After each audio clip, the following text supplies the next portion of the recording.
With automation and AI progressing so rapidly, do you think there will be a day when someone can set up a system that will run their whole business for them? Short answer is yes, to even the next 3 to 5 years. And if whoever cracks that first will probably be extremely profitable. I think that human to human interaction from like a sales standpoint will stay necessary for a long time. What does the future of AI look like? I mean, we'll see what happens. We're still all humans trying to figure out how this fits into our lives and in our businesses. You try to think 10 years ahead and it's like, what's really going to be going on? Today on the Kuiper Media Show, we have Luke from Boom Automation. Thank you so much for joining us today.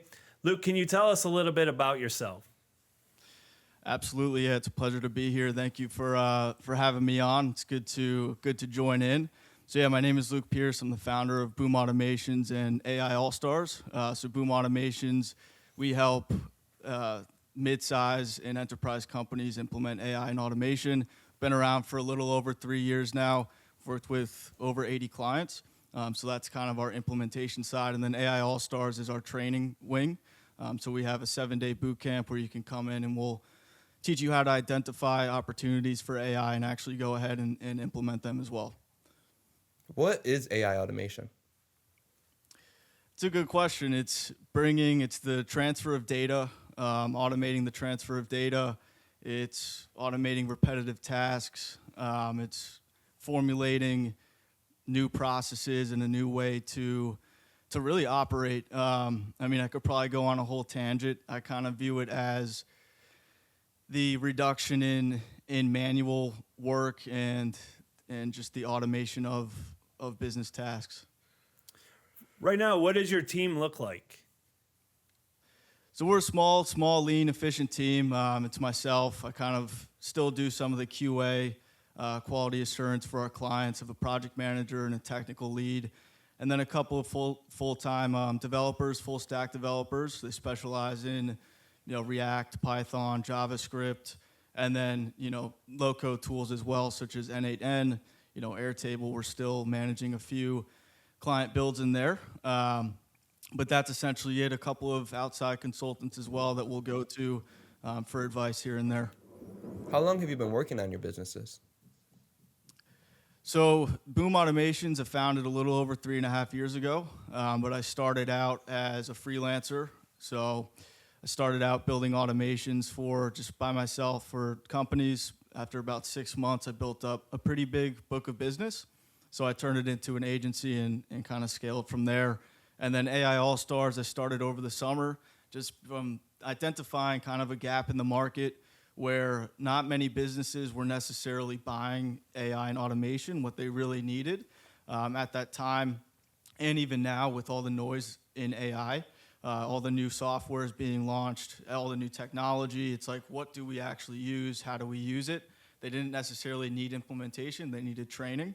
So I launched that over the summer with our 7-day boot camp, and we had a little under 90 people join the first three cohorts for that.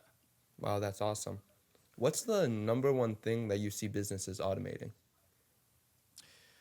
Mostly data transfer. That's a great question. There's outbound systems, lead generation, automating emails, not task quota, but task assignment, status movement through workflows and tasks, if that makes sense. It's report generation, that's another big one. Anything that has to do with parsing data, if you're getting emails, if a company is getting emails, let's say they're processing invoices or they're processing a couple of our clients, warehouse releases or delivery receipts from warehouses. That's a very specific, a niche-specific use case. Scraping documents for data, parsing that data, putting it into their ERP system like NetSuite or SQL, or even like HubSpot or another low-code, no-code platform. So mostly data parsing. There's obviously meeting recording now. That's a big one. Meeting recording, taking transcripts and parsing those into specific tasks. So yeah, there's a lot of different use cases. I'm trying to think of as many as I can off the top of my head. I know I didn't really give you one big one, but there's a lot of them at this point. Well, it sounds like there's multiple ways to leverage AI within a company, and AI is here. It's not that AI is coming; it's definitely here. How are you funding Boom Automations right now? So we're fully bootstrapped. We're self-funded through our projects and through our clients. And do you have ARR right now? Not ARR, we do have MRR, but we're actually switching over to annual contracts very soon. We have that in the works. So we're going to be kind of switching our business model a little bit. We do a lot of fixed price projects and maintenance retainers and development retainers.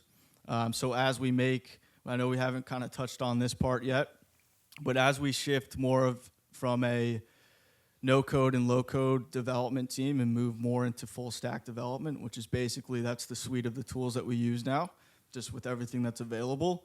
We want to switch to annual contracts so we can better support our clients after we do finish a project. Talking about different tools you've used, you said you use N8N. Is that the best automation tool? I mean, right now I think it is. When I first started out, it was Zapier. That was kind of the king. And then Make.com took over. And then N8N as of, I would say, last March. So, 8-9 months at this point. That's been the number one automation software now. Now there's, Anti-Gravity, LangChain. There's a couple of other softwares, but we tend to stick with N8N. With that being said, if a client does have Zapier or they're already on Make.com, we try to do our best to not do a full transfer onto N8N. We're fine using Make.com still, but that's always, if we're starting fresh, we'll always start with N8N. Is that the number one cost for you guys, or is there something else that you guys are spending a lot of your funds on? For N8N? Tools in general, or marketing, where's all your funds going? Yeah, I would say we do have a pretty, intensive tech stack.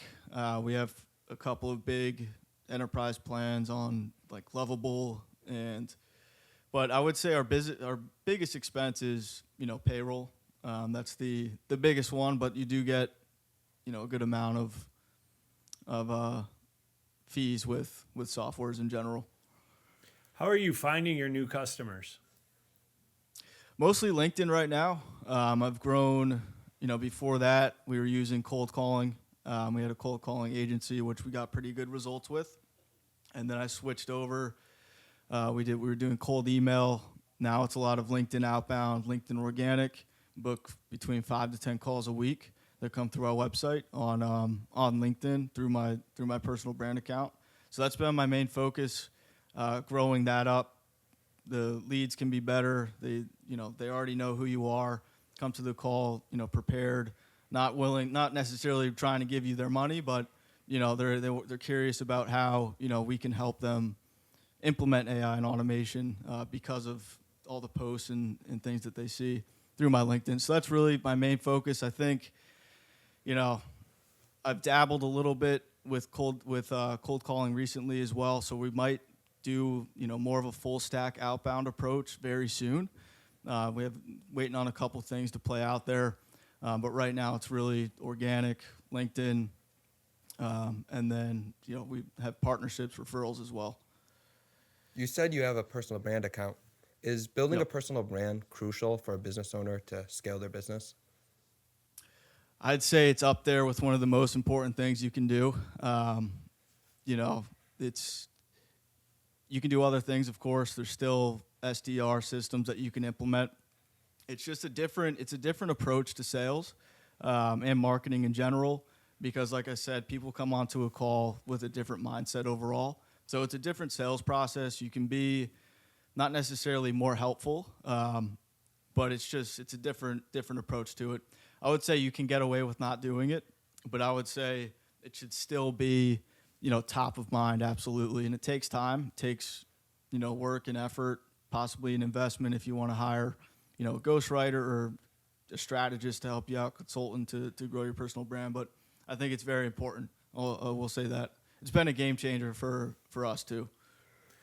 As entrepreneurs, we get our knowledge from many different avenues, and just curious on what are some of your avenues for knowledge. Do you have favorite book, podcast, or mentor, or trial and error? What's your best way of going at this? Yeah, I would say trial and error is number one. When it comes to podcasts, usually it's political or more entertainment. Won't go into the names of the stuff that I usually listen to, but trial and error. I usually spend 30 to 45 minutes every morning just searching AI news, so I keep up to date that way. And then, just trial and error whenever something new launches, which, it seems like it's every week. I try to get my hands dirty and get in and ask myself, how can I use this? Gmail just launched, or I shouldn't say Gmail, Google just launched their AI email helper, which filters through your emails, which we actually had built out some automations for that through N8N. Now it's kind of irrelevant because they just baked it into the software, into Gmail. But it's like something like that comes out. I want to get my hands dirty. I want to spend a couple hours maybe on a Saturday using it, trying to test it. So that's really how I go about it. But I'm not really in the weeds per se anymore, just because of our team of devs. So I kind of have to set time aside to go and test different things out, see the use cases for it. But I still love doing it. I'm a nerd at heart, so I like seeing how you can use different things. Building both your personal brand and your business, how can a business owner navigate spending their time properly in between both areas? Yeah, it depends on what stage of the business you're in, right? If you're really starting out, you're going to be doing client work probably, unless you're funded. You might have employees. If you're bootstrapping a business, you might be doing all the client work. You might be doing all the marketing. So doing the posts.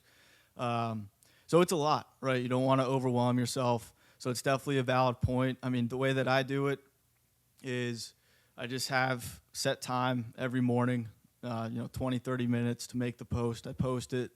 I'll reply to the comments. I'll try to reply to all of them. At the end of the day, I'll kind of do like a wrap up of my day. And part of that is finishing up the comments if there's any, because it's important to interact and engage as well with people who are, this is LinkedIn specific too, but just with people that are engaging with your comment, get back to them, build relationships. So I would just have set time. Don't overwhelm yourself. It's, 1% every day. If you make a post every day, if you do that for 90 days, I can almost guarantee you'll see results. So just try to put the time in and separate some time out, because as important as it is, and it's not one of those things where you turn it on and you see results right away too. So it's just important to, if you do it for a week and you're not seeing any results from it, it's just that one thing that you have to keep working at.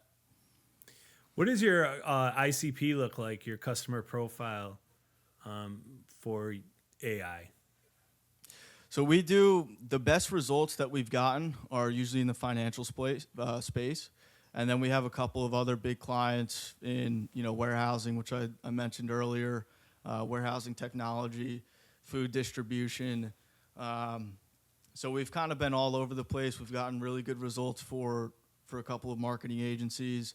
So I really like to focus not necessarily on an ICP. I know that's not the best way to do business per se, but really focus on our process. And, if we haven't worked with a previous company that's in the same niche, if someone books in a call with us and we haven't served that specific niche yet, or ICP, I always make sure to walk them through our process to make sure that we understand their business inside and out before we even get to AI and automation and that implementation. When OpenAI Agent Builder launched, it was a huge deal. What's your opinion on OpenAI Agent Builder? Yeah, it was something that I checked out. We were on top of it when it launched. We used it for about a week to check out the use cases for our clients. We were pretty much fully stepped away from it. It seemed pretty good, but it didn't have all of the functionality to overtake something like an N8N. So it just didn't make sense to make that recommendation for our clients to use that over N8N or shift from N8N to Agent Kit. With that being said as well, I think OpenAI, they're launching a lot of different products, which I don't. If you want to get into like the macro opinions on where OpenAI is going, but yeah, we don't really use it anymore. We used it again for about a week, maybe 2 weeks, and then we kind of kicked it to the curb. We'll see if any other updates come out. Maybe we'll go back to it. But I think N8N and even LangChain, is more powerful. What does a discovery call look like when a customer reaches out to you? Do they already have in mind what they're looking for, or do you really have to go through the organization and see where where they can leverage the AI? Yeah, sometimes they'll come with their own ideas. Usually, how that call goes, I kind of give them the microphone. Just let me know, where they're at currently, what they've done so far, what their tech stack is. Have they seen any success with AI yet? Do they have different teams that are going to be implementing AI, or is it just 10 people at the company, things of that nature. Just really try to get a feel of what they need, what their bottlenecks are. Do they need operational support to take on more clients, more work, or do they need help with lead generation? So it's a normal discovery call. There's no secrets about it. Our next call is a strategy session that's based off of what they tell me on that call. So it's pretty straightforward overall. Is there any industries that have the opportunity for automation, but they're not taking advantage of it, or they're not seeing any potential use cases of automation? I can't think of any off the top of my head. I think everyone's at this point looking for AI and automation. I will say that there's some hesitation per se, mostly around security. Like if you look at law firms and lawyers, I think we'll all say that there's no doubt there's opportunity there, but there's a lot of hesitation when it comes to, I guess, case law. I don't know if that's the proper terminology, but sending something to AI, that sensitive information, are we there yet? I don't know yet. So I think there's not necessarily a niche or an ICP that doesn't see the opportunity yet, but I think there's still hesitation. What does the long-term strategy look like for Boom Automation? Yeah, I mean, we'll see what happens. I'll be doing this for another 3 to 5 years. We'll kind of see where the market goes, keep serving the best way that we can with the new tools that are coming out. I would say, it'd be good to have a couple dozen, annual contracts in place. That's where we're headed, to create some sort of, whether or not I'd want to exit at some point or not, create an exitable enterprise. It's tough to do that with MRR contracts and maintenance contracts. So that's kind of the shift we're making now. But I think, we could say if there's an end goal, help 500 companies over the next 5 years implement AI and automation, reduce manual work by upwards of 50%. When I say reduce manual work, I don't mean reduce headcount. I mean increase efficiency so that businesses can grow, not necessarily cut back on their payroll costs and employees. It's more about efficiency and getting into new verticals. It's how business works. You nail one vertical, you scale to the next one. So helping companies do that efficiently with AI. We talked a bit about your personal brand, but are you guys paying for any UGC content on social media, or is it all you? No UGC. I do want to do some, TikToks and Instagram Reels for AI All-Stars, not necessarily for Boom Automations. So I was looking at that a couple months ago and then kind of put it on the back burner, but it's something I'm looking into. But I could see that being, important, maybe 6-8 months from now, having some sort of UGC. Do you mean just like testimonials or just like on social TikTok and media Reels? videos? Yeah, like, yeah. All right. Yeah, absolutely. Yeah, yeah. We dabbled in it. We don't have a system in place for it, but probably at some point we'll want to get that fully implemented. What would you tell a new entrepreneur that wants to start a business or get into something, what advice could you give them? Say pick something that you like to do. You don't want to get into a place where something that you like to do and something that's a viable business. You don't want to get into a position where you're waking up every day and you're kind of dreading the work that you have to get done, because when you're just starting out, like I said earlier, you're going to be doing all of the work, especially if you're bootstrapping. So pick something you like. I picked automations because, the first business that I started as an entrepreneur was a dental marketing agency. I was doing that for about 6 months. I had one client who was a family friend who just kind of signed up, and I failed at that business because I was building out all of the automations and the systems to manage leads. It was lead generation for dentists, marketing for dentists. I failed at that because that's where all my time went. I did no marketing, no sales. So I loved building the automation. So that's why I decided to go into automations. Now it's, of course, AI and automation. So I would say pick something that you like, and you might have to test. You might have to do 5 or 6 different things before you even find that out. So, definitely have a source of income. If you're, on your own, have some sort of source of income so you can test different things out, find out what you really want to do, and then from there, just work hard, keep at it, give yourself at least 6 months to make something work. Don't listen to people who say, "Oh, you shouldn't do that." Keep it. If you're wearing your heart on your sleeve and you keep going. It took me. I'm in like my 6th year of entrepreneurship, so it took me 3 years alone to even make like a livable income off of being an entrepreneur. So keep at it if it's what you want to do. I don't know if that was kind of a long-winded answer. I hope that maybe that'll help Very someone. helpful. But Very, very helpful. Did you always know that you would want to be an entrepreneur? I think I did. Going back, I was the kid with his own Minecraft server in middle school. Yeah. So I made my first dollar off of that. I had people purchasing you could purchase different skills.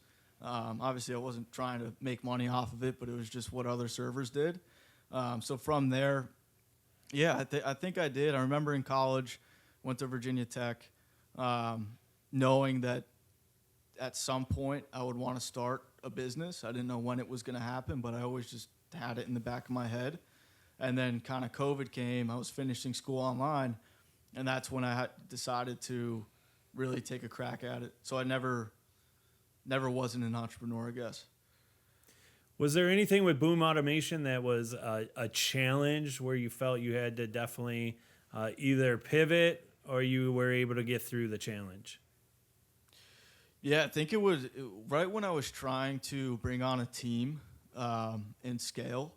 My prices didn't reflect, and my ability to convert or sell bigger contracts wasn't there yet. So my pricing was too low. My margins were terrible. So it was really stressful. Honestly, it had to be like 8 to 10 months, maybe even longer, a full year. Like year 1 of actually being in Boom Automations, that was a big struggle for me. Learning how to price my services properly while having a team, that was the biggest hurdle that I went through. So the pivot was revitalizing our contracts, upskilling a little bit what we could offer to clients, upskilling sales ability to say big numbers and not quarter them on the sales call. Finding bigger clients through other sources. So that was the most difficult thing, was not having any margin for a long time. What AI models in specific do you guys use? Is it ChatGPT, Gemini? Right now, Cloud Opus 4. If we're building anything via API, that's what we're calling. Yeah, ChatGPT, we're almost fully moved away from that, except for our clients who've already purchased an enterprise plan. So they're going to finish those out. But yeah, right now it's Claude. Claude is king right now for us. What does the future of AI look like? And how are you keeping up with, how fast, rapidly AI is changing. Is there conferences? Is there meetups? Yeah, so I do want to start going to conferences this year. That's on my New Year's resolution list. I haven't been good at that, so I want to start doing that. But it's really, it's keeping up with the news. It's networking on LinkedIn, testing out different tools that are coming out. So no really, groups per se or conferences yet, but it's really just keeping my hands dirty, not stepping out, being like, all right, I'm not, I'm the founder. I don't need to know the tools anymore. I don't think that's correct. You got to stay on top of it. But as far as AI goes in the future, I mean, we'll see what happens. We're still all humans trying to figure out how this fits into our lives and in our businesses, which I think it's becoming more clear. So there's an unfortunate aspect to that, and there's a fortunate aspect to it. So it's just figuring out, how to use this without, I guess destroying the economy in totality. I don't know. It's like you try to think 10 years ahead, and it's like, what's really going to be going on? No one knows. Are you looking for funding now, or are you kind of just seeing where you can go and how far you can go with the self-funding? We're going to keep going self-funding. If I did open up a round, which it's something I've contemplated just out of pure interest from friends and family, it would be a friends and family round.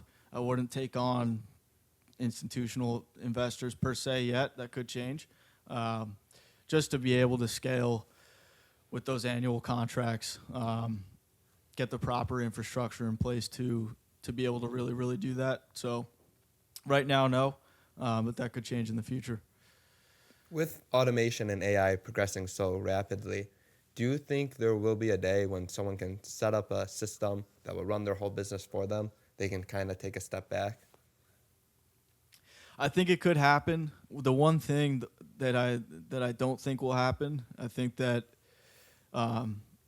it'll be a plus to have human to human interaction. I think is from like a sales standpoint will stay necessary for a long time. If one business is flying out to meet you in person to close a B2B deal, and another business who's fully AI operational is using an AI agent to close that deal, I think the human to human will have an upper hand there. So I think there's still, I think operationally, I think yes, probably. I think that's very, very possible. I'd say even in the next 3 to 5 years.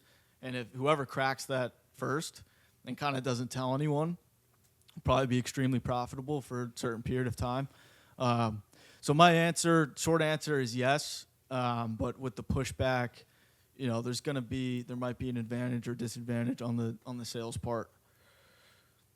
We have a lot of listeners that are entrepreneurs, and one thing that we ask our guests that join us is there something that you could give to our entrepreneurs with your time or something within your company, just so our listeners know that there is something that they could value from you more than just this podcast as well. So we appreciate that.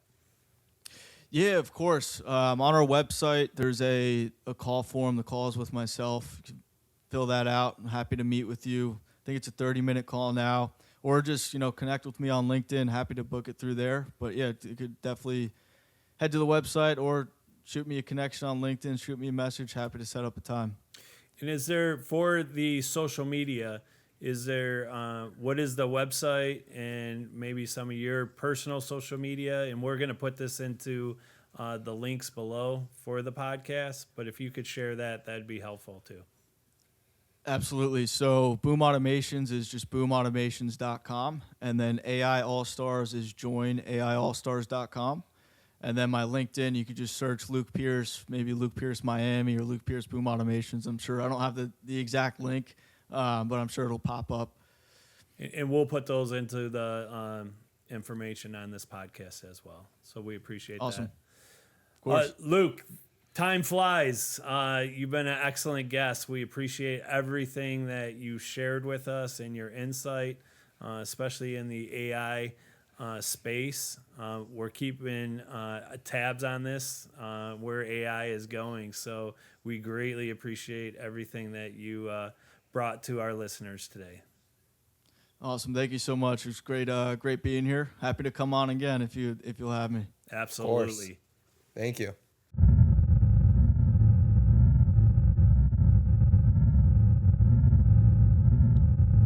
Do you want an AI ad for your business? Kuiper Media makes ads just like this. Book a free call with us from the link below